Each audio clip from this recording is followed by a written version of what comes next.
Welcome to the Intuitive Rising podcast. I'm your host, Amy Brooks. This is a podcast that invites you to remember who you are, return to yourself, and rise into your highest and best soul self. Every week, I will be sharing inspiring conversations about topics that hold keys to your awakening. My mission as an international evidential psychic medium, Reiki practitioner, and intuitive mentor is to help you rise into who you were born to be. Enjoy the show.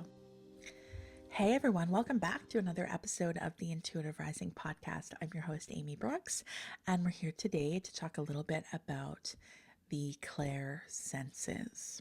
Okay, so before you're like, what the heck is that? If you're not familiar, I'm going to talk a little bit at first about your senses in general. So we know we have 5 senses that we can see with our eyes, and we can hear with our ears, and smell with our noses, and taste with our mouths. And we can touch things with our skin, our hands. We can know things with our brains. We can feel things like sensing them with our hearts, right? With our souls.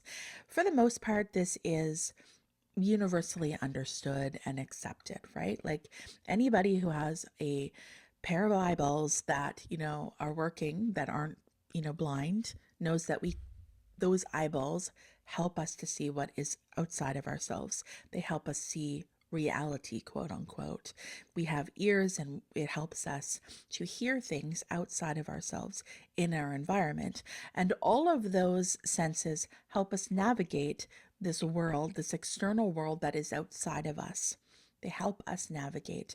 If we weren't able to see, hear, taste, smell, feel, know, well, we'd just kind of be existing. It would be hard to navigate the world without at least some of those senses.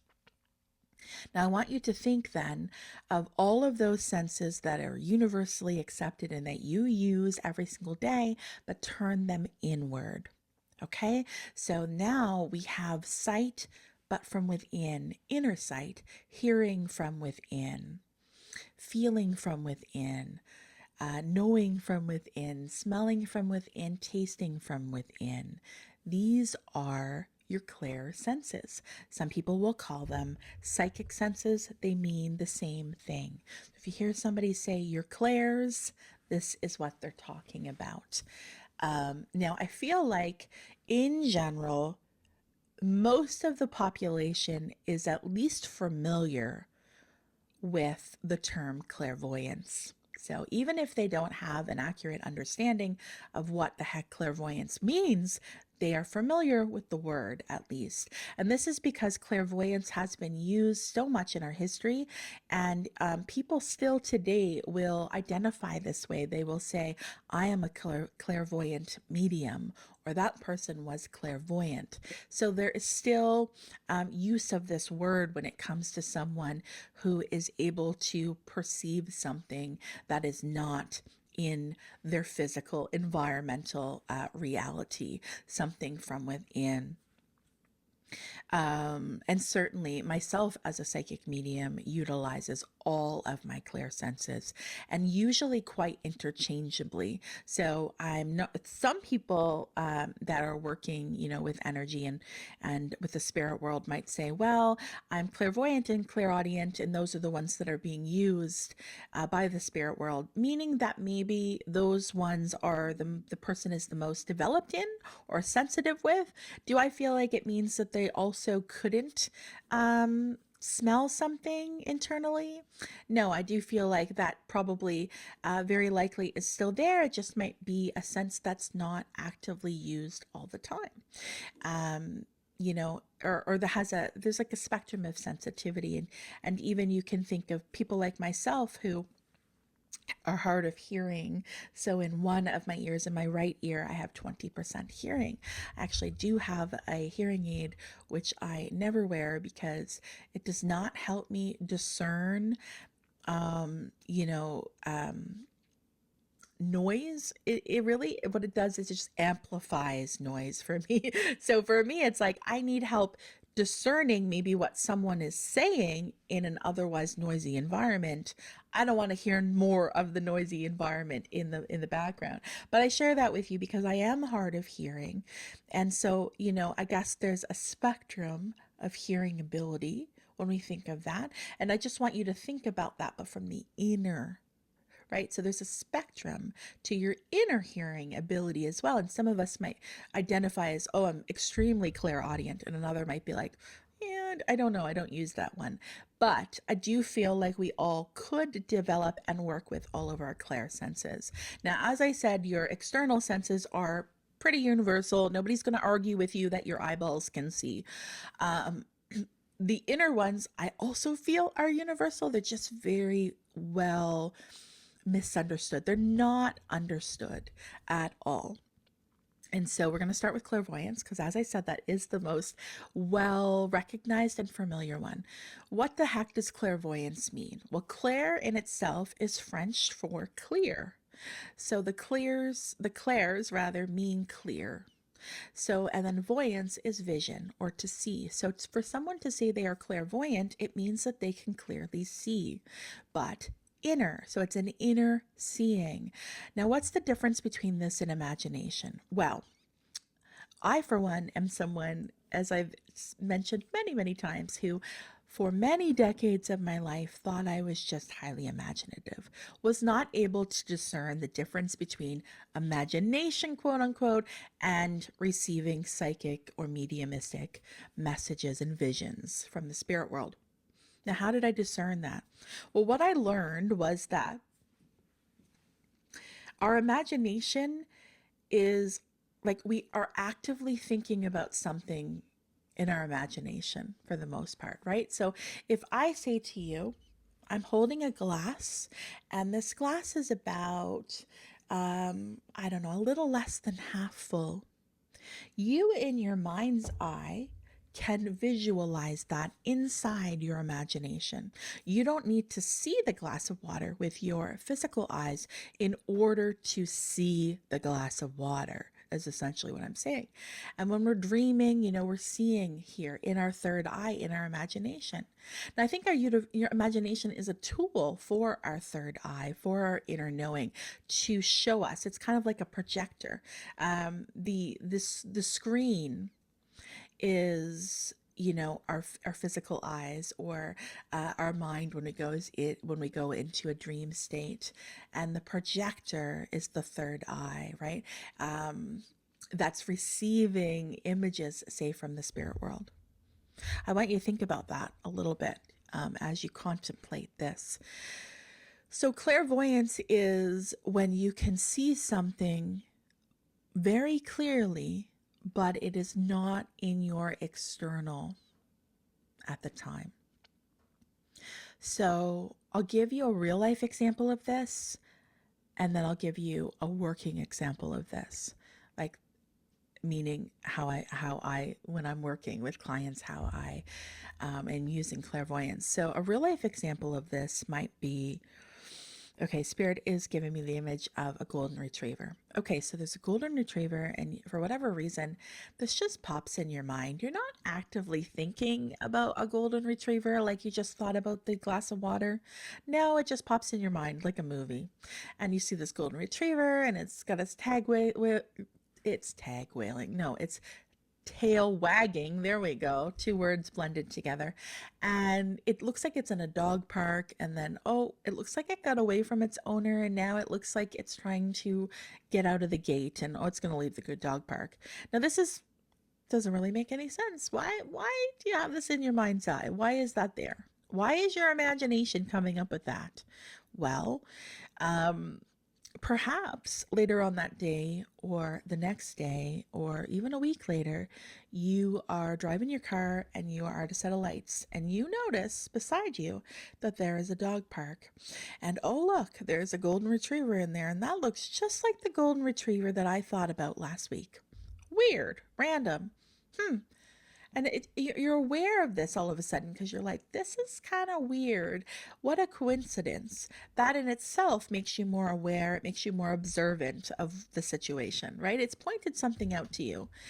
And so you're sitting there and you're paying attention to what's going on over here because you're like, oh, that dog is trying to get out of the gate. Ooh, and if that dog gets out of the gate, maybe it's going to run right in front of me.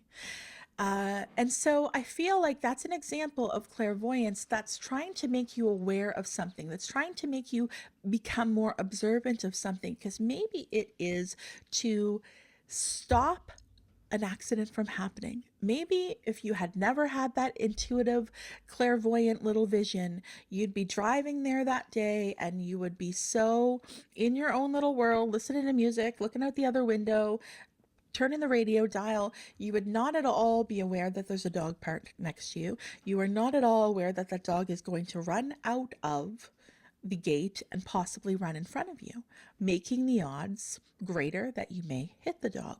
So that's an example of clairvoyance, right? It's an example of an intuitive download as well. It's like, And what I do when I receive information like this is I just take note of it. Now, I just take note of this now in my mind. But back in the early days of my development, what I would do is I would carry around a little notebook, and I called it Amy's Evidence Journal. And you may have heard me, if you're a client of mine, you may have heard me tell you this story before. I advise you all to grab an evidence journal, because what the purpose of that is anytime you have like a little vision come in, it makes no sense, and you're like, what the hell is this about? Or maybe you hear something, or maybe, whatever. There's all these different things and you don't know why, and you dreamt about this, doesn't make sense. Just write it down. Just create a place for that to go. And then revisit it once in a while. And what you will find is that you will understand, you begin to put the puzzle pieces together of what that was trying to tell you in the first place. And you have this kind of working document of sorts. It's evidence of your intuitive knowing. It's evidence of your ability to perceive something ahead of time, or to perceive something that is not in your current or existing reality. And this helps you build confidence with your intuitive hits, whether you come through by clairvoyance, a dream, or any of the other clairs. And so I would advise all of you to start to start documenting those, weird, I don't know why I just saw that or heard that or dreamt that moments. Because I can tell you, in my case, and in the case of many of my clients, it's helped a lot. It's helped build confidence. So they're able to see that, maybe I don't need to know what that is about, but it's coming in to be helpful for me. And that at some point it will show up and make sense for me. It will create an awareness that I wouldn't have had otherwise. And sometimes that's all it is, and we don't need to read into it too much. And that's why I feel like it's important and helpful to create an evidence journal, because then you're not sitting there rolling it around in your head all day trying to analyze and dissect it. Sometimes you're really not going to have all the pieces until later. So just get it down on paper. An example of how I use clairvoyance in my work would be when I'm connecting to someone's loved one in spirit, and that loved one in spirit comes forward for me. More often than not, they will show themselves, or they'll show aspects of themselves to me. Example of this may be that I see a man in front of me, and I can tell based on how he looks that he is an older man. I can see that he has gray hair. Maybe I can see that he's got a comb over, right? He's got a mustache, and he's stroking it, and he's kind of twirling the ends of his mustache. These are all pieces of evidence that I would then relay to the client as a way to describe their loved one. And spirit communication is so intelligent. So anything that's coming through from that loved one is going to be specific, right? And it's going to be something that their loved one that's in front of me is able to go, yep, that's definitely my dad, because my dad had a comb over, and my dad absolutely had a mustache that he used to, curl the ends on, or what have you. Maybe they show show me an old shirt or a baseball hat with a specific logo on it. All these are ways in which the spirit world is utilizing my clairvoyance. So they are showing me images like a movie screen or like looking through a photo album that help to describe them so that their loved one that I'm with is able to say, okay, yeah, like that's definitely sounds just like my dad or my grandfather. And then we move on. So that's clairvoyance. I feel like all of us, especially, are using that element of clairvoyance when we're dreaming, right? But it's one of those things, we receive a lot of information from the spirit world, from our subconscious, from our spirit guides when we're dreaming, because our human brain that likes to rationalize, analyze things from a place of logic is asleep, right? So we are simply really just open when we're sleeping. We're open to receiving information. We're not actively choosing what we're dreaming about. We just receive the dream, right? So that's how it is for me when I am doing a client reading. I just open myself to receive, and anything after that just comes through me like a dream does. And I just relay that information on to my client. Okay, so next there is clairaudience. Okay, so that's clear hearing. That's hearing not outside of you. So it's like feeling like someone's saying your name, but nobody in your environment is saying your name. It is hearing a lyric to a song or, some sort of music in your mind, but the song is not playing outside in your environment. It may be some ear ringing that happens very often. It's a way that our physical bodies perceive and react to the changes in a vibration around us. So the spirit world, their vibration is a lot higher than ours, as they're not bound to the physical. They're not in human bodies, right? There's no density, so their vibration is naturally a lot higher than ours. So as we are in the presence rather of a spirit person, we may have ringing of the ears. And so these are ways that our clairaudience may be used, right? It's like I'm hearing, I don't know, bells, or I'm hearing a name. I'm not seeing it. See, it can be difficult for me to try to break the clairsenses apart and describe them as all separate, because for me, I utilize all of my clairsenses just naturally. And so when I'm connecting to a person's loved ones in spirit, or I'm connecting to their own energy, all of the clairsenses kind of come in together, like not a few of them together all the time. So I might see something at the same time I'm hearing something. I also might just know something and feel something all at once. And so it's like this combined experience where all of that comes in at once and tells me something right away. So those are examples of clairaudience. It's an inner hearing, something that's coming from within. Now, I want to say that something that might not be well known when it comes to spirit communication, especially mediumship, is that when I personally, and I know that every other working medium that I know, when I'm communicating to a spirit's loved one, I would say 99% of the time, I am not hearing like another voice outside of myself. I'm not hearing, when I connect to my dad, I'm not hearing my dad's voice in my mind. I'm hearing my own head voice, but there's a sense of knowing that it's coming from my dad, right? It's coming from outside of me. And I might pick up that somebody has an accent or speaks a different language, but it's not necessarily because I can hear it. It's because it comes in as a knowing. It's like I am hearing somebody say, I used to like to smoke a pipe, say, but I'm hearing that in my own head voice.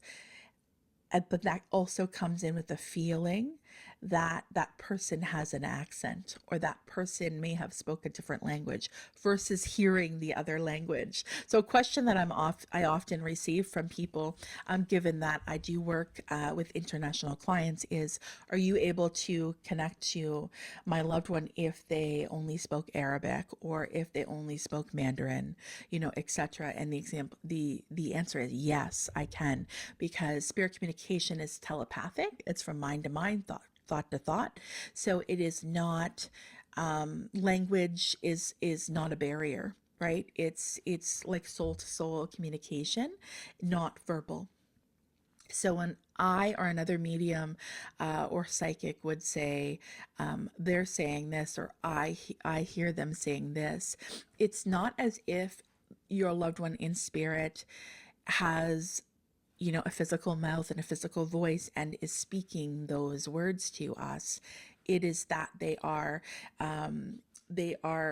giving us that information mentally, emotionally, spiritually, like through a telepathic channel, and then it downloads and it comes forward in different ways. So I hope that explains that as well. Moving on, then we've got claircognizance, and claircognizance is just an inner knowing. It's, I don't know how I know, but I know. I don't know how I know that, I am not meant to do that. I just know I'm not meant to do that.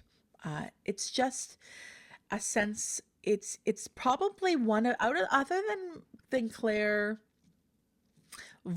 it's probably one that most of us would recognize very easily as something that we use often in our lives, or that we experience often in our lives.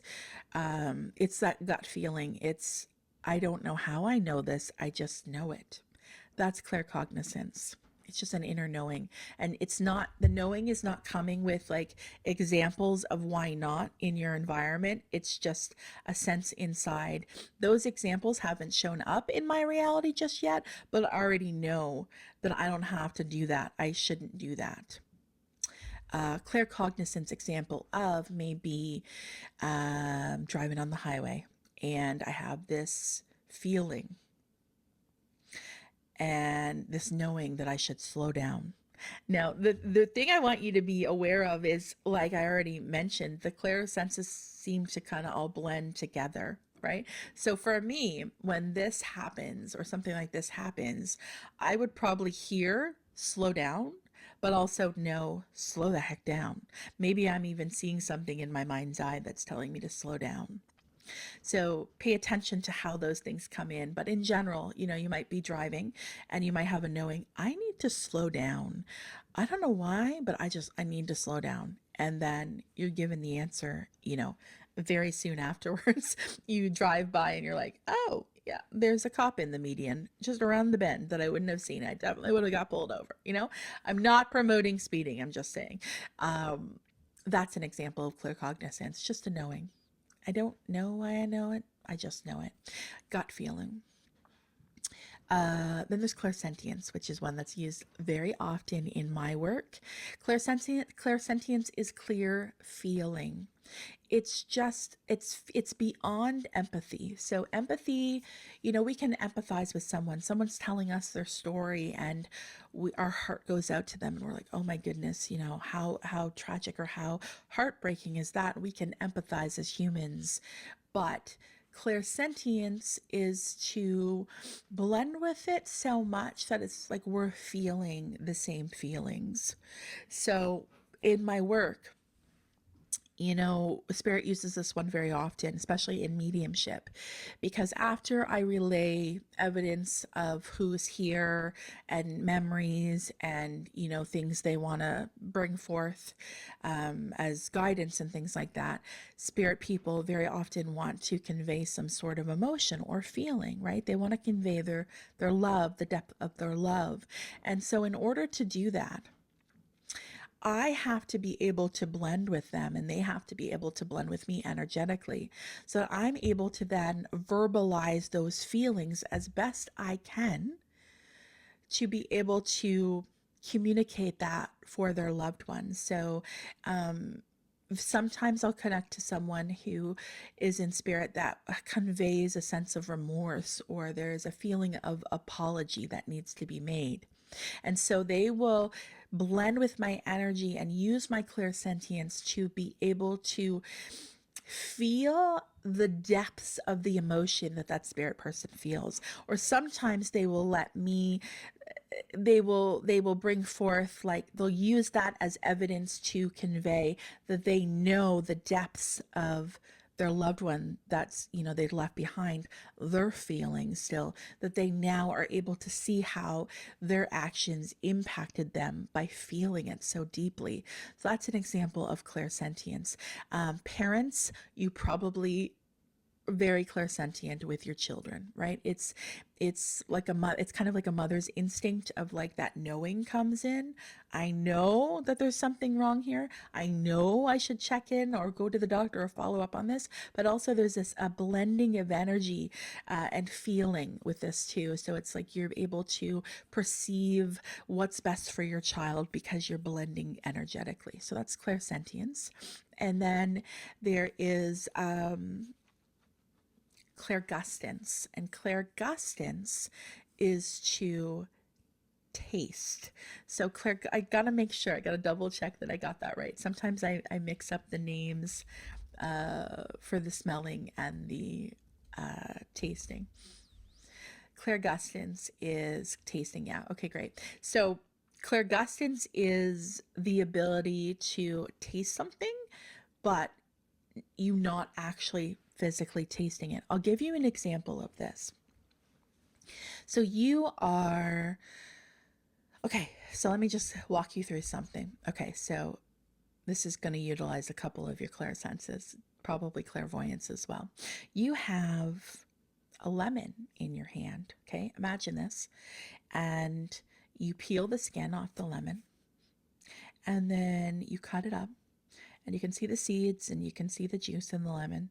And then what you're going to do is you're going to squeeze that juice into a cup, right? Cup of water. You're making homemade lemonade, okay?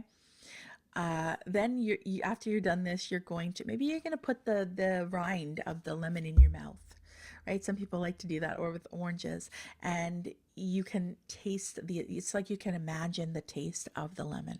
Right now, you're going to pick up that cup of lemon water and you're going to drink it. And I imagine in this moment that most of you are able to taste that, although you're not really tasting it, right? Or sometimes when someone's talking about something, whether it's lemon or some other sort of food, your mouth starts to water, right? That is Clairgustance. It's clear tasting. So it's not in my mouth, but I can taste it. This is something that shows up in the spirit world often. When I'm channeling the spirit world, I'll say, they're making me taste tiramisu. Does that make sense? And the person will go, oh my God, tiramisu is their favorite. Or maybe it's, I just ate tiramisu last night, And sometimes it's interesting because sometimes it's things that I don't even have a frame of reference of like knowing what it tastes like. So that would be an example of like they're using maybe clairvoyance, where they're showing me tiramisu at the same time I'm tasting something, and I'm like, I wouldn't have known that was tiramisu unless you also showed me what tiramisu looks like, right? So the spirit world will utilize your own frame of reference. This is why I always say the spirit world chooses a medium for you. I really, really feel if you are tapped in to your intuition and you ask your intuition, who is the right person to do that for me? You will be led to the right person for you, because every medium has a different frame of reference. I might not know what tiramisu tastes like. Somebody else might have just had it for dinner last night and they totally know what it tastes like. So, pay attention, just know those things. I want to give you an example that's coming into my mind of this. So my friend Erin, who is also a fellow medium, you might know her if you've been following me for a while or listening to the podcast, as the co-host of my other podcast, Soul Rising, which is currently on hiatus because Erin has just become a mom for the first time. So we'll say congratulations to Erin. she and I were doing a on-air listener mediumship reading. This was probably 2 years ago now. And we were both like dual linking to the spirit, which means both of us were connected to the energy of this loved one in spirit for our listener that was in front of us.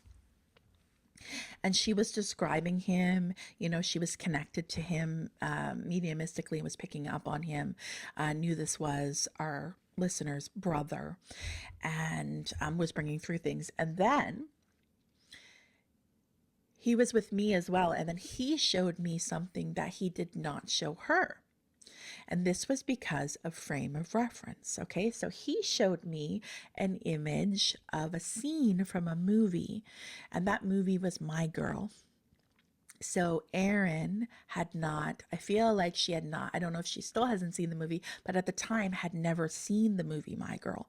So if he had shown her a scene from the movie My Girl, she would have just maybe dismissed it, or maybe not been able to verbalize to the listener what she was seeing because she didn't know what she was seeing, right?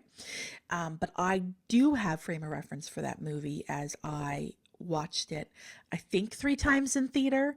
My father was a motion picture projectionist. He worked at the movie theater. So I was lucky and got to go to the movie theater every Friday night and watch many, many movies. But I watched My Girl, like I think 3 times. Anyways, I had this frame of reference. And this was very important and significant evidence for the listener, as the little boy in the movie, who was Macaulay Culkin, spoiler alert in case you haven't watched this movie, he resembled the listener's brother. There's a similarity in how they looked. The character in the movie that Macaulay Culkin looked like, or played rather, wore glasses. Listener's brother wore glasses, looked just like that, same age. Her brother passed away around the same age as Macaulay Culkin was in this movie, as the character was. And there's a scene in the movie where one of the other characters is very, very upset because the character that Macaulay Culkin plays was stung by bees. And sorry, this is going to be a spoiler alert, so if you haven't watched My Girl, just fast forward through this part. He passes away in the movie. Okay, he was stung by a bunch of bees. And so the other character in this movie is very, very upset because when she goes to view him after he's passed away, he doesn't have his glasses on. And there's a whole scene around this. He doesn't have his glasses on. Why aren't his glasses on? And she's very, very upset that his glasses are not on his face. And this is the scene that my listener's brother showed me for multiple reasons. Number one, he resembled Macaulay Culkin in this movie, wore glasses like Macaulay Culkin did in this movie. But not only that, the listener, at times over the course of her life, this happened a long time ago, like 30 plus years ago. She was a kid when her brother passed away. She's often thought about that scene and how similar it was to her saying goodbye to her brother after he passed. And she's literally visualized that scene as something similar. And in fact, before the reading happened, had said to someone before it happened, if she brings that up, if he mentions anything about his glasses or that scene in My Girl, we will know that this is the real deal and that he really is communicating. And so he chose to show me that scene because I knew that scene. I knew that scene very, very, very well. Erin did not. And so that's why it came to me. And so this is what I mean by frame of reference. So if you feel really called to a certain person to do mediumship reading, there very likely is a very strong reason why. Some piece of evidence that's going to be super impactful and meaningful and significant for you will be understood and conveyed by that medium because they have the frame of reference. So yeah, Clairgustance is, think about the lemon, right? Visualizing the lemon, knowing what the lemon tastes like, and then all of a sudden your ability to like taste it even though you're not tasting it. Fiddle around with that a little bit. That's how you would develop your Clairgustance is, okay, I'm thinking about chocolate cake. Okay, I'm thinking about how good that chocolate cake would taste, and you literally, to some degree, as you build this, will literally be able to taste that chocolate cake. It's really, really wild. Lastly, we're going to talk about Clairalience. And so this is clear smelling. And this is one that is utilized quite often for me too. I'll share an example of this. Whenever I have a reading with another medium, right, and I want to connect to someone in spirit, my grandmother, my father, my uncle, I will book a reading with another medium. And I like to try different ones, right? So it's like, I'll have a reading with this person and then this person. I just like to see different people's reading styles because I know that everybody has a different frame of reference. And so maybe somebody else will pick up on something that hasn't come through before. And so the commonality, the thing that always comes through, is that when my dad comes through in a reading, the medium will say, I smell burning wood. Is this significant to you? And I will laugh because this is the way that he identifies himself every single time to anyone else that's connecting to him. But he also does this for me. So when I get a whiff of burning wood, which by the way is my favorite smell in the whole world, I will know that he's visiting. And I used to test this, and I invite you to test it as well. If you get a whiff of something that reminds you of a loved one in spirit, maybe it's cigarette smoke or a pipe, maybe it is a specific type of lotion or a cream, maybe it is something floral, like from the garden, maybe it is the smell of cookies or apple pie or whatever it is. If you get a whiff of that, and you're like, that doesn't really make sense for my environment.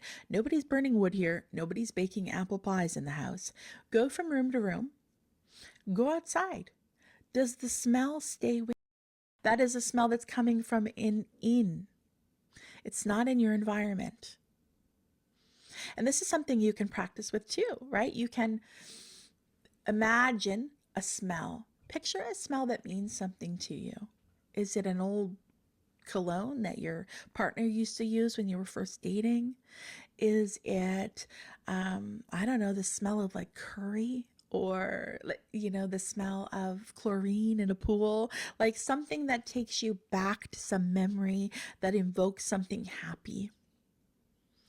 And think about that smell and invite that smell to you. And you'll know, it's almost like you can smell it even though you know you're not smelling it in your.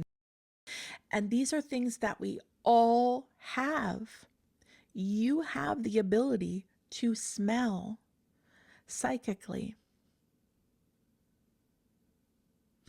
It's not something you have to learn how to do. You just have to remember that it's there by becoming aware that it's there.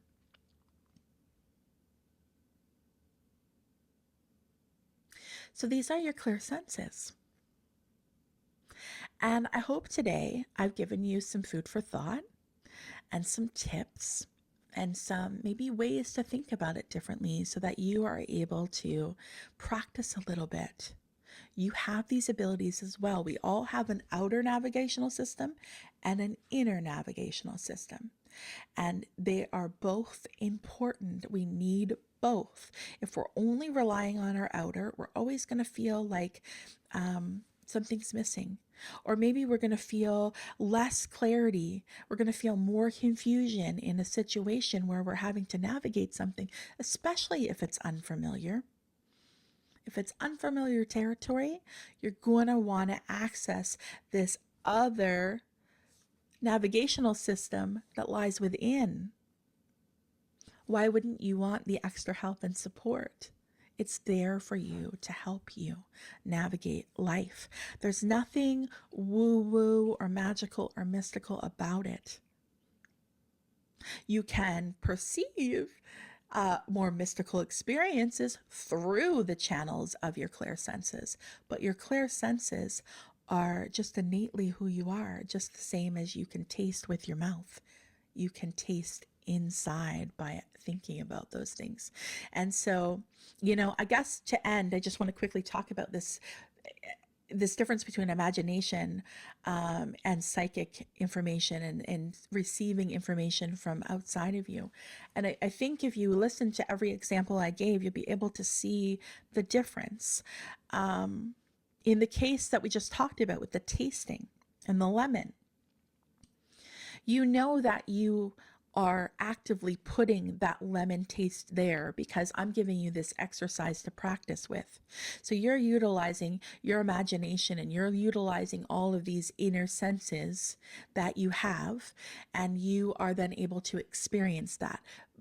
But you know that you are intentionally trying to do that, right? You're intentional about it. So, therefore, if you're intentionally thinking about trying to come up with a solution to your problem, and you're sitting there racking your brains and you're thinking about it, and then the solution's right there and you've worked it out, to some degree, okay, I figured this out myself.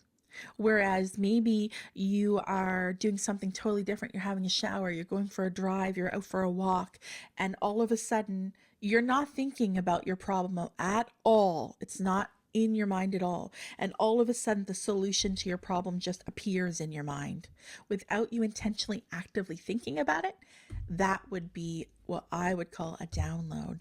That would be called receiving information from outside of you. And that's the difference between those two. You're thinking about the lemon, I'm walking you through the activity. Yeah, that's your imagination. That's you utilizing the tool of your imagination to experience that. You just randomly tasting chocolate cake when you're not in that intentional process of trying to taste chocolate cake is Clairgustance.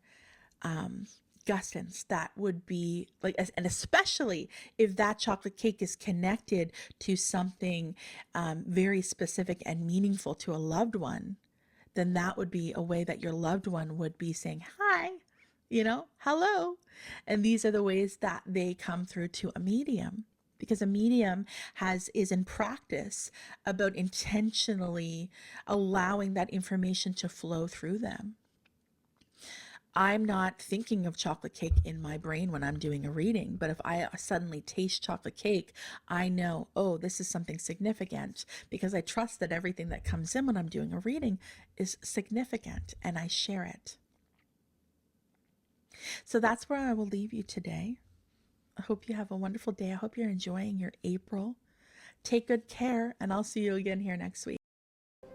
If you have enjoyed this episode, please consider hopping on over to wherever you listen to your podcast and giving it a 5-star review.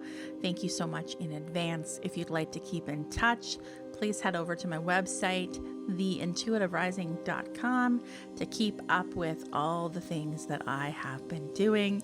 I also have a private Facebook community for people just like you. It's called the Intuitive Rising Community. All you gotta do is request to join, and I will let you in. Keep rising.